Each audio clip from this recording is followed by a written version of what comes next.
Hello friend, welcome to my YouTube channel excuse notes. आज का ये वीडियो ये है लेनिन का क्रांति का सिद्धांत। लेनिन ने अपनी पुस्तक स्टेट एंड रिवॉल्यूशन में लिखा है कि उसका उद्देश्य मार्क्स की शिक्षाओं का पुनरुत्थान करना था। उसने इसे दो प्रकार से किया। एक तो उसने मार्क्स के द्वंद्वात्मक भौतिकवाद सिद्धांत की नवीन परिस्थितियों में व्याख्या की, और दूसरा उसने यह प्रतिपादन किया कि समाजवाद की स्थापना क्रांतिकारी साधनों से हो सकती है। उस समय बर्नस्टाइन तथा ब्रिटेन के फैबियन दल का विश्वास था कि शांतिपूर्ण साधनों से धीरे धीरे विकासवादी प्रक्रिया द्वारा समाजवाद स्थापित किया जा सकता है। बर्नस्टाइन के अनुसार समाजवाद की प्राप्ति के लिए मजदूर वर्ग को अपने को राजनीतिक रूप से संगठित करना चाहिए, लोकतंत्र का विकास करना चाहिए तथा मजदूरों के स्तर को ऊंचा उठाने और लोकतंत्र को दृढ़ बनाने हेतु प्रयास करने चाहिए। किंतु लेनिन बर्नस्टाइन जैसे संशोधनवादियों का प्रबल विरोधी था। उसका मत था कि समाजवाद की स्थापना क्रांति के अतिरिक्त अन्य किसी साधन से नहीं हो सकती। उसने मार्क्स की शिक्षाओं के क्रांतिकारी स्वरूप पर बल दिया। उसने मार्क्सवाद को क्रांति के दर्शन में परिवर्तित कर दिया, क्योंकि वह स्वयं एक महान क्रांतिकारी था और उसने क्रांतिकारी स्वरूप का प्रबल समर्थक। उसके क्रांतिकारी मार्क्सवाद की विशेषताएं निम्नलिखित हैं। उसके जो क्रांतिकारी स्वरूप का प्रबल समर्थक उसके क्रांतिकारी मार्क्सवादी सिद्धांत की क्रांतिकारी मार्क्सवाद की निम्नलिखित विशेषताएं हैं। तो जो लेनिन का जो अपनी जो पुस्तक थी स्टेट एंड रिवॉल्यूशन में लिखा था कि उसका उद्देश्य क्या है, मार्क्स की जो शिक्षाएं उसका पुनरुत्थान करना था। उसने इसे दो प्रकार से किया। एक तो उसने मार्क्स का जो द्वंद्वात्मक भौतिकवाद का सिद्धांत की नवीन परिस्थितियों से क्या की व्याख्या की, नवीन परिस्थितियों में व्याख्या की, और दूसरा उसने यह प्रतिपाद किया कि समाजवाद का जो स्थापना की जा सकती है वो क्रांतिकारी साधनों से हो सकती है। उस समय जो बर्नस्टाइन फैबियन दल का बर्नस्टाइन तथा ब्रिटेन के जो फैबियन दल थे उनका विश्वास था कि समाजवाद क्या धीरे धीरे या विकासवादी प्रक्रिया से स्थापित किया जा सकता था। जो बर्नस्टाइन थे उन्होंने कहा कि समाजवाद की प्राप्ति के लिए मजदूर वर्ग को राजनीतिक रूप से क्या होना चाहिए, संगठित करना चाहिए, लोकतंत्र का विकास करना चाहिए, मजदूरों का जो लिविंग स्टैंडर्ड उसको धीरे धीरे ऊंचा करना चाहिए, लोकतंत्र को दृढ़ बनाने हेतु प्रयास करना चाहिए।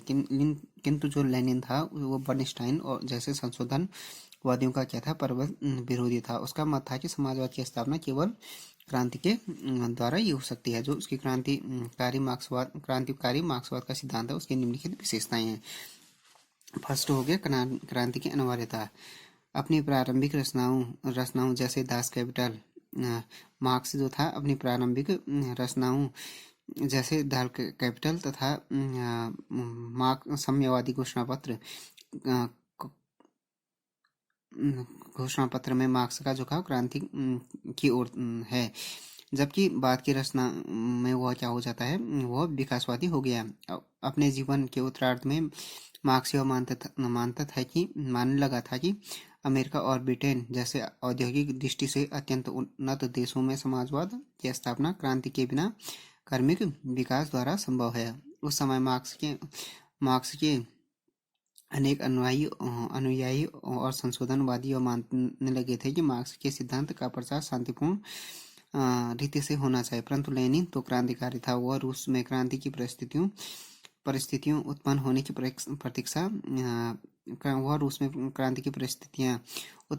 प्रतीक्षा नहीं कर सकता था। विकासवादी तरीकों से सोवियत रूस में साम्यवाद लाने में वर्षों बीत जाते, लेकिन लेनिन ने कहा था कि क्रांति होती नहीं की जाती है। ये क्या है, तो क्रांति की जो अनिवार्यता है उसमें जो मार्क्स था उसकी जो पुस्तक थी प्रारंभिक दास कैपिटल हो चाहे साम्यवादी घोषणा हो, उसमें क्या उसका मार्क्स का जो झुकाव था वो क्रांति को, लेकिन बाद में जो उसकी जो रचनाएं थी उसमें वो क्या हो जाता है, मार्क्स विकासवादी हो जाता है। जीवन के उत्तरार्ध में बाद के समय में मार्क्स ये मानने लगा था कि अमेरिका और ब्रिटेन जैसे औद्योगिक दृष्टि से अत्यंत उन्नत देशों में समाजवाद की स्थापना क्रांति के बिना क्या हो गया, कार्मिक विकास द्वारा संभव है। उस समय मार्क्स के अनेक अनुयायी और संशोधनवादी ये मानने लगे थे कि मार्क्स के सिद्धांत का प्रचार शांतिपूर्ण तरीके से होना चाहिए, परंतु लेनिन तो क्रांतिकारी, तो वो क्रांति में ही विश्वास करता था। तो उसका ये मानना था कि जो विकासवादी तरीके से सोवियत रूस में क्या साम्यवाद लाने में वर्षों बीस जाते। लेनिन ने कहा था कि क्रांति होती नहीं की जाती है। उसके बाद हो गया क्रांति की रणनीति। लेनिन एक महान क्रांतिकारी था। 1905 तथा 1917 में रूस में जो राज्य क्रांतियां हुई उसके सिद्धांतों का प्रतिपादन लेनिन द्वारा किया गया था। 1905 की क्रांति की असफलताओं के उपरांत लेनिन ने उसके महत्व को स्वीकार किया। अपने ग्रंथ लेफ्ट विंग कम्युनिज्म में उन्होंने घोषणा की कि 1905 में के पूर्वाभ्यास के बिना अक्टूबर क्रांति की सफलता असंभव होती। अतः 1905 की क्रांति से उन्होंने महत्वपूर्ण पाठ सीखे और उनके आधार पर भविष्य के मार्गदर्शन के लिए कुछ निष्कर्षों का निरूपण किया। लेनिन के अनुसार क्रांति करना क्या है? एक कला है। इसके कुछ नियम होते हैं। इन नियमों में पारंगत व्यक्ति ही क्रांति को सफल बना सकते हैं। वह पूरी तैयारी के बिना केवल जोश से शुरू की जाने वाली क्रांतियों का विरोधी था। उसके अनुसार क्रांति के नियम इस प्रकार हैं। प्रथम, क्रांति पहले तो शुरू नहीं की जाए, परंतु यदि शुरू की जाए तो उसके उद्देश्यों की पूर्ति होने तक निरंतर उसमें लगे रहना चाहिए। द्वितीय, क्रांतिकारियों को अपनी स्थिति के स्थान तथा समय का सही अनुमान लगा देना चाहिए। यदि ऐसा न हो तो शत्रु को संगठित होने का मौका मिल जाएगा। तीसरा ये था कि शत्रु पर उस समय पर अप्रत्याशित हमला कर देना चाहिए जब उसकी सेनाएं विभिन्न स्थानों पर बिखरी हुई हों। तो ये हो गए लेनिन के जो क्रांति के नियम थे। ये 3 नियम हो गए लेनिन के क्रांति के। लेनिन के अनुसार क्रांति का मार्ग प्रशस्त करने के लिए पेशेवर प्रशिक्षित क्रांतिकारियों का दल संगठित किया जाना चाहिए। प्रशिक्षित मुट्ठीभर क्रांतिकारी हजारों मजदूरों से अधिक अच्छा काम कर सकते हैं। लेनिन का मानना था कि क्रांति का जो मार्ग प्रशस्त करने के लिए क्या होना चाहिए? पेशेवर प्रशिक्षित क्रांतिकारियों का दल होना चाहिए, क्योंकि जो क्रांतिकारी हैं प्रशिक्षित, वो क्या थोड़े क्रांतिकारी क्या हजारों मजदूरों से अधिक अच्छा काम कर सकते हैं। साम्यवादी दल का हरावल दस्ता। साम्यवादी दल क्रांति का हरावल दस्ता। मार्क्स के अनुसार पूंजीवाद के विरुद्ध क्रांति के पश्चात सर्वहारा वर्ग के अधिनायकवाद की स्थापना होगी, परंतु व्यवहार में लेनिन ने उसे साम्यवादी दल के अधिनायकत्व में बदल दिया।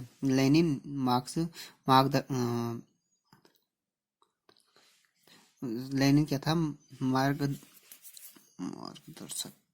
था? मार्गदर्शक सिद्धांत का प्रतिपादक है। उसने कहा कि श्रमिक वर्ग अशिक्षित और सुस्त होता है। उसमें संगठन, जागरूकता और चैतन्यता की भावना भरने वाला एक छोटा दायरा ही हो सकता है। यह दायरा साम्यवादी दल लेनिन के अनुसार श्रमिकों का मार्गदर्शक है, उसका पथ प्रदर्शक है।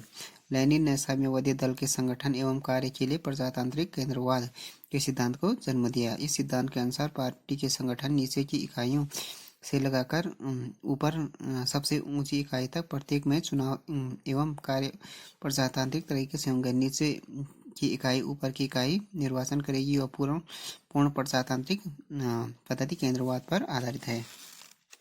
लेनिन के अनुसार दल की सदस्यता क्रांतिकारी कार्यों में कर्मठ रूप से लगे व्यक्तियों तक सीमित रहनी चाहिए। दल का संगठन प्राकृतिक चयन की पद्धति से छांटे गए सर्वोत्तम, निस्वार्थ, लगनशील, पूर्ण चेतना से युक्त तथा दूरदर्शी व्यक्तियों से किया जाना चाहिए। यद्यपि दल के ये व्यक्ति स्वयं श्रमिक वर्ग के नहीं होंगे, अपितु मध्यम वर्गीय बुद्धिजीवी व्यक्ति होंगे। इस दृष्टि से वे सर्वहारा वर्ग से पृथक होंगे, तथापि उन्हें एकमात्र चिंता सर्वहारा वर्ग की खुशहाली तथा उन्हें शोषण से मुक्त करने की होगी। यह अत्यधिक अनुशासित, संगठित, दृष्ट निश्चयी और क्रांति शास्त्र में पारंगत क्रांतिकारियों का संगठन होगा। इस प्रकार जो लेनिन था, लेनिन के अनुसार क्रांति की सफलता के लिए क्या है? साम्यवादी दल का लोक संगठन अपेक्षित है। इस दल का कार्य होगा कि श्रमिकों के अंदर राजनीतिक चेतना भरे और उन्हें संघर्ष के लिए तैयार करे। तो लेनिन का जो अंसार दल की जो क्रांतिकारी कार्य में क्या होना चाहिए, कर्मठ रूप से लगे व्यक्ति क्या होना चाहिए, व्यक्तियों तक सीमित रहना चाहिए।